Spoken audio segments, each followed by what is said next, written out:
యేసుక్రీస్తు ప్రభువారి యొక్క చేతులలో 2 మేకులు కొట్టబడ్డాయి. ఆ చేతులు ఎటువంటి చేతులు?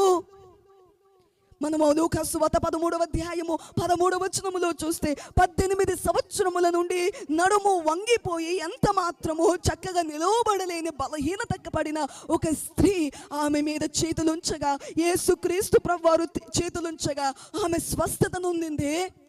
స్వస్థపరిచిన చేతులు యేసుక్రీస్తు ప్రభువారి యొక్క చేతులు. లూకా సువార్త 4వ అధ్యాయము 40లో చివరిలో ప్రతి వాని మీద చేతులుంచి వారిని స్వస్థపరిచనను చూస్తున్నాము.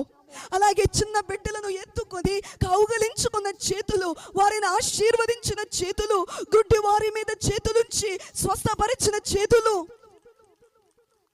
పక్షవాయువు చేత పడిపోయిన వ్యక్తిని లేవనెత్తిన చేతులు, గుడ్డి వారికి చూపు, మూగవారికి మాట, నడవలేని వారికి నడకనిచ్చి ఆశీర్వదించి చేతులుంచి ఆశీర్వదించిన చేతులు, చివరికి చనిపోయిన కుమారుని మోసుకుని వెళ్ళిపోతున్నారు. విధవరాలు యొక్క కుమారుడు, ఒక్కగానొక్క కుమారుడు, ఇంకా ఎవరూ లేరు, మోసుకుని వెళ్ళిపోతున్నారు సమాధి చేయడానికి. సమాధిలో పట్టడానికి వెళుతుంటే యేసు ప్రభు ఆ పాడిని ముట్టి ఆ కుమారుడు చనిపోయిన కుమారుని లేవనెత్తారు. ఆశీర్వదించిన చేతులు, చచ్చిన వారిని తిరిగి లేపిన చేతులు. అటువంటి చేతులు, ఆ చేతులలో 2 మేకులు కొట్టబడ్డాయి.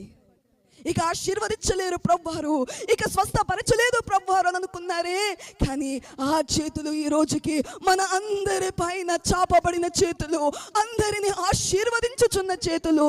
బోలో యేసు మహారాజుకి